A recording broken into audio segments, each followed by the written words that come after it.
¿Qué es el comercio internacional y por qué existe? Bien, en este tema vamos a hablar sobre el comercio internacional y las razones del mismo.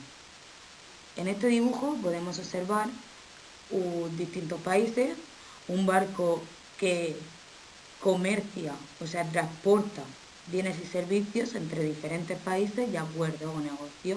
Por eso hay dos manos que pueden ser de políticos de distintos países. ¿Por qué creéis que puede existir el comercio internacional?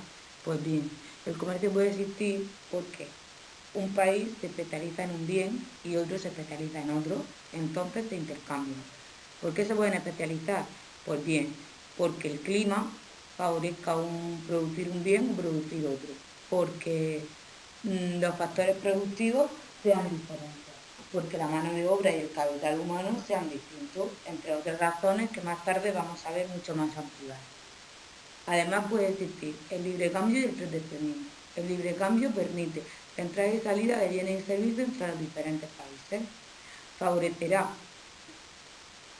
al consumidor, que puede elegir entre distintos precios y perjudicará a la empresa nacional.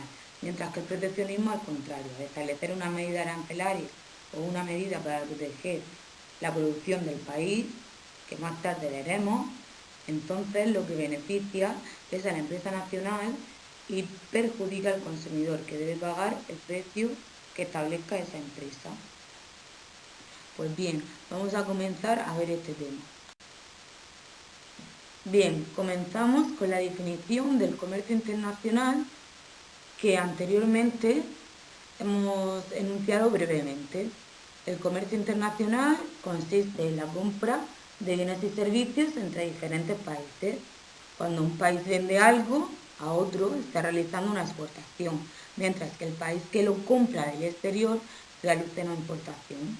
¿Qué es lo que ocurre en toda transacción? Pues que hay una exportación y una importación.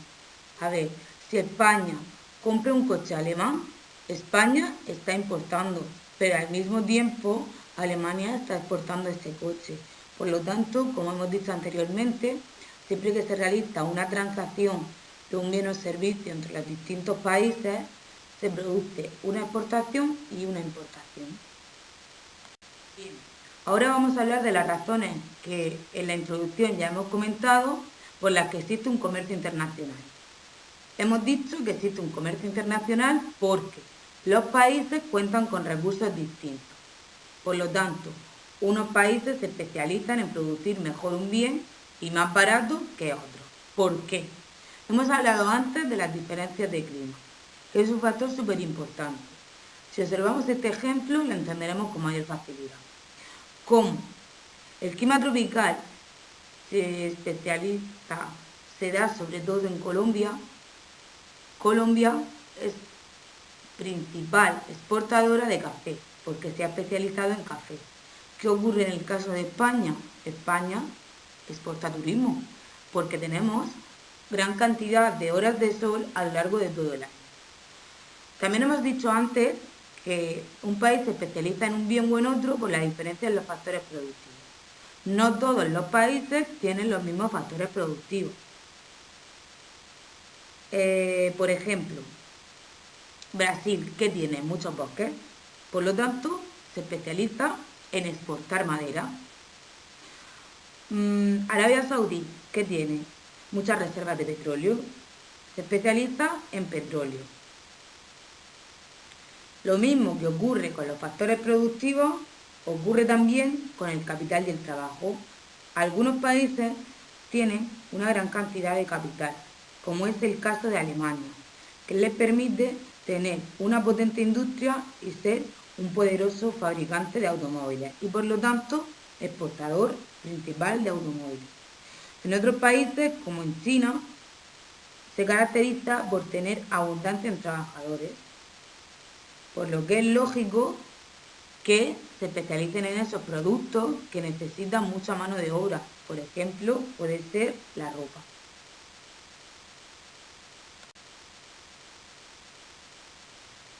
A todo lo anterior, habría que añadir una razón más, que sería la diferencia en gusto.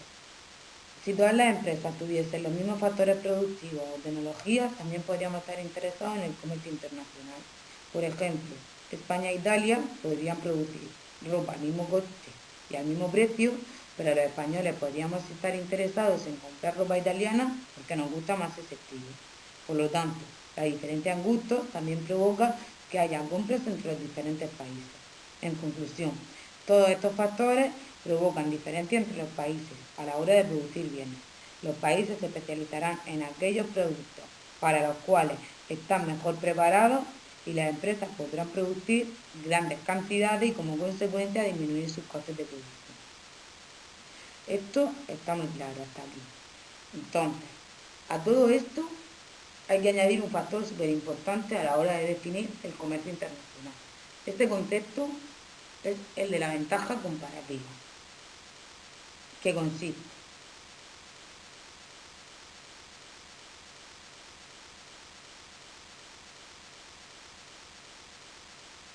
en que un país tendrá ventaja comparativa en aquel bien cuya producción tenga un coste de oportunidad menor que el coste de oportunidad de otros países.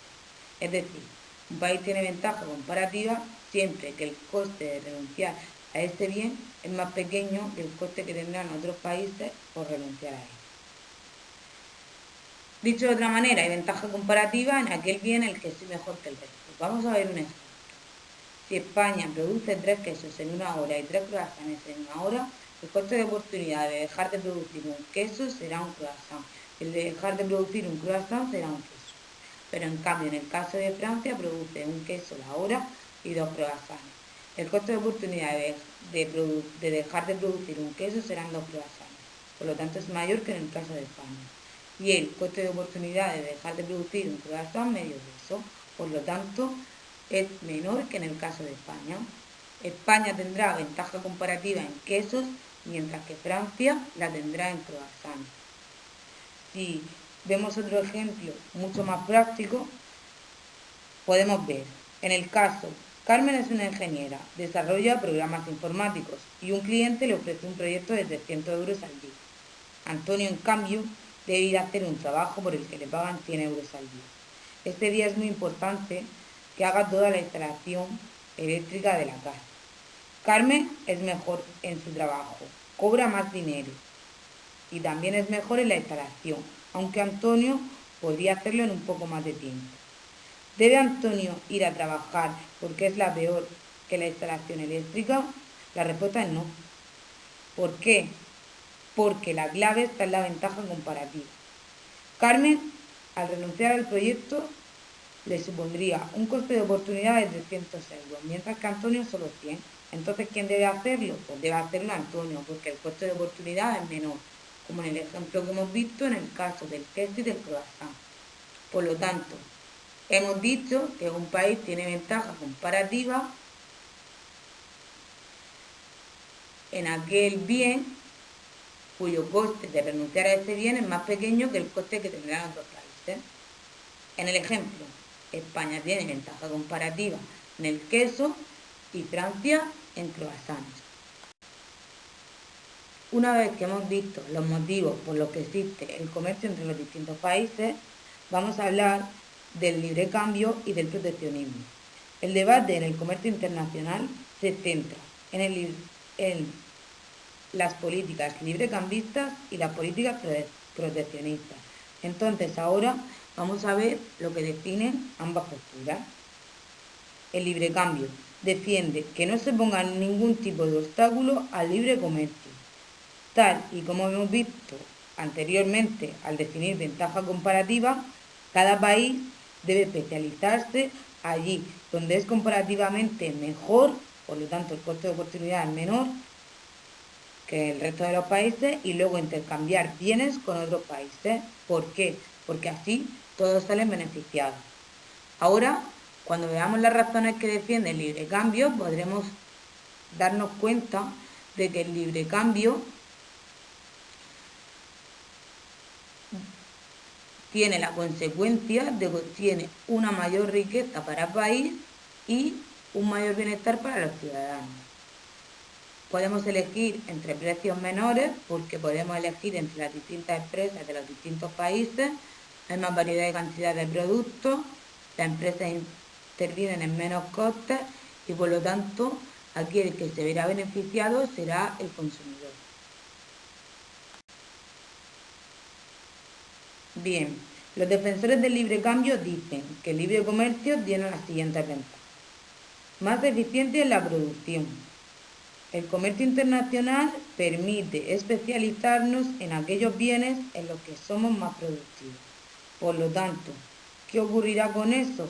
Que en el país se generará más riqueza y los ciudadanos podrán disfrutar de un mayor bienestar al haber más riqueza en el país. ¿Qué permite?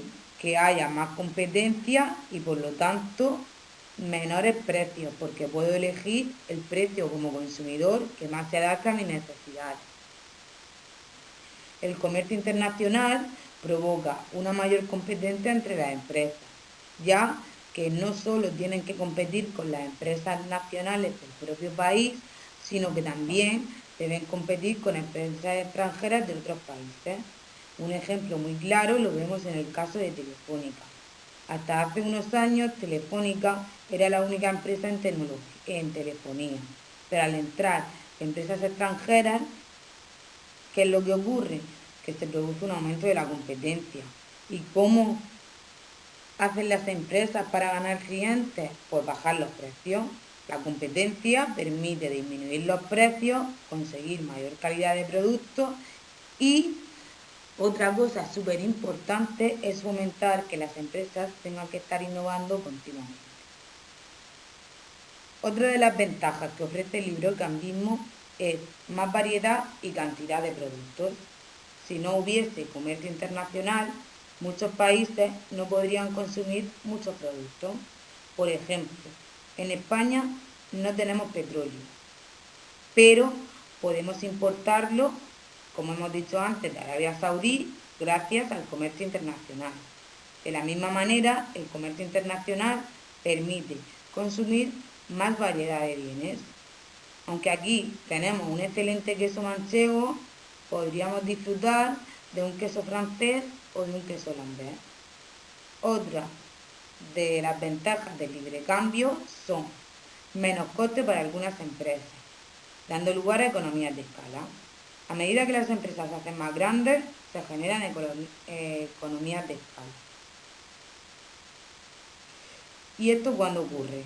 A medida que producen, porque pueden disminuir los costes de sus productos. Por ejemplo,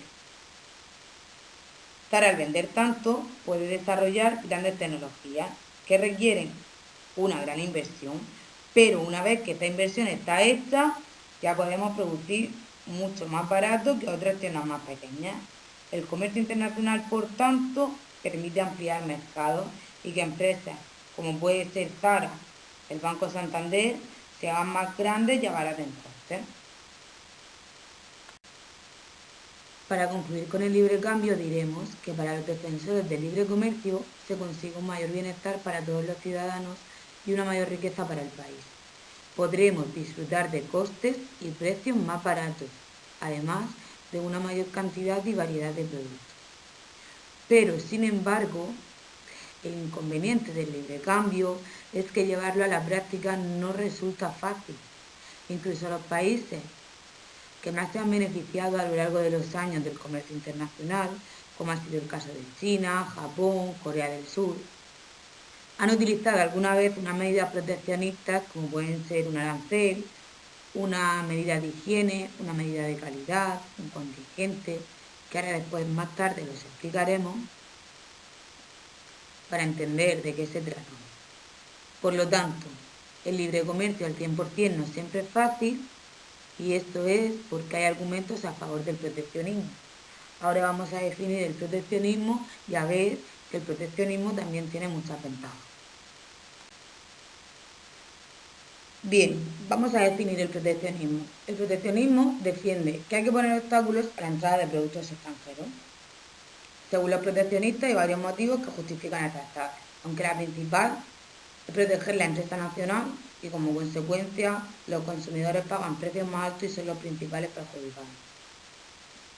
¿Qué es la diferencia entre el proteccionismo y el librecambismo? Bien, vamos a ver las ventajas que defienden los proteccionistas. Evitar depender de industrias estratégicas. Hay algunas industrias que son importantes para un país y por lo tanto es mejor no depender de otras industrias para la producción de estos bienes. Por ejemplo, en la agricultura, si un país fuera peor que otro producción de alimentos, según la teoría de la ventaja comparativa que ya hemos visto, debería no producir nada e importarlo a los países que lo hacen mejor. Pero, si entramos en guerra con esos países, ¿qué es lo que ocurre? O si tenemos problemas con ese país, ¿cómo vamos a negociar el intercambio? Evitar depender de otros países en agricultura, energía, defensa o transporte suele ser un argumento que utilizan los proteccionistas para dificultar la entrada de los productos del extranjero. Otra de las ventajas es favorecer la producción nacional y el empleo. Si solo compramos productos que se fabrican fuera, cerrarían toda la industria española y como consecuencia perderíamos cientos de miles de puestos de trabajo. Esto es uno de los motivos que utiliza Donald Trump, que es uno de los principales defensores del proteccionismo en la actualidad, para dificultar la entrada de productos ajenos a los Estados Unidos, como es el caso de las empresas chinas. Una empresa americana como Apple, que gana miles de millones de euros, realiza su producción en Estados Unidos y en Asia. Pero lo que pretende Donald Trump es evitar que produzca en Asia y que solo produzca en Estados Unidos. Por lo tanto, favorecer a sus empresas nacionales es un argumento usado por muchos países para proteger la entrada de los productos extranjeros. Otra ventaja del proteccionismo: proteger la aparición de nuevas industrias. ¿Qué es lo que ocurre cuando en una industria hay empresas muy grandes de otros países? Que las empresas de los países nacionales tienen muy complicado empezar. Un ejemplo. Esto suele ser muy común en los países subdesarrollados o en vías de desarrollo. Si en África quiere crear una empresa textil para vender ropa y en su país ya venden empresas como Zara, Gap o H&M, la empresa nueva tendría que ser imposible competir, porque según la teoría de la ventaja comparativa, este país debería especializarse en otros productos, porque es peor fabricando ropa. Si los países pobres se especializasen solo en productos baratos, que no les interesan a los países ricos, ¿qué es lo que ocurriría? Que se están especializando aún más en pobreza. Por eso, proteger tu mercado e impedir la entrada a empresas extranjeras, como ya hemos visto, es un poderoso argumento que justifica el proteccionismo en estos países.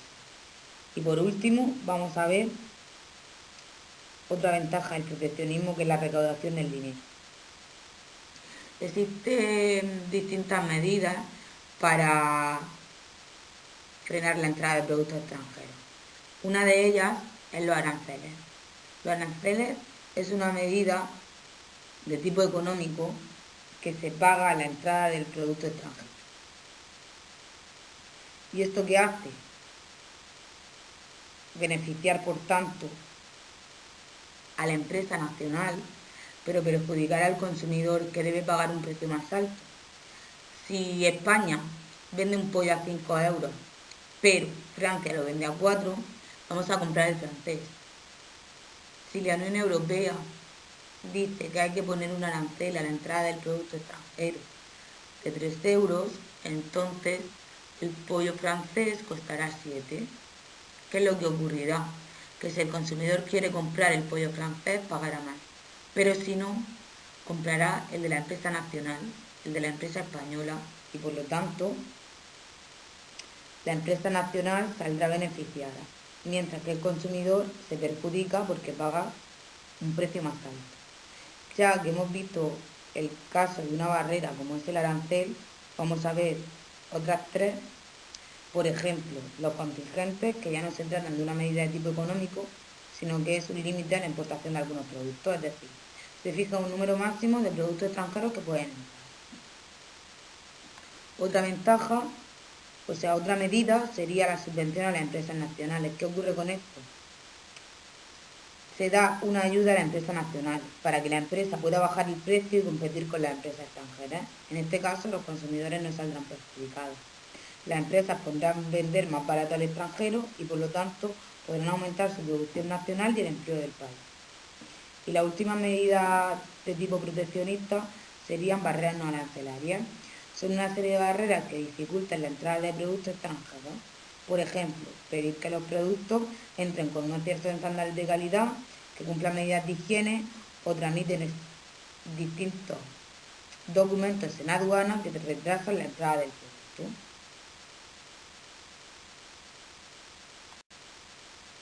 Gracias por vuestra atención. Espero que os haya quedado claro el concepto del comercio internacional, del comercio entre los distintos países, de por qué se dan, que como ya hemos dicho es por la diferencia de gustos, de clima, de factores productivos, y que sepáis identificar las diferencias entre el libre cambio y el proteccionismo, y que cada uno tiene ventajas e inconvenientes en sí.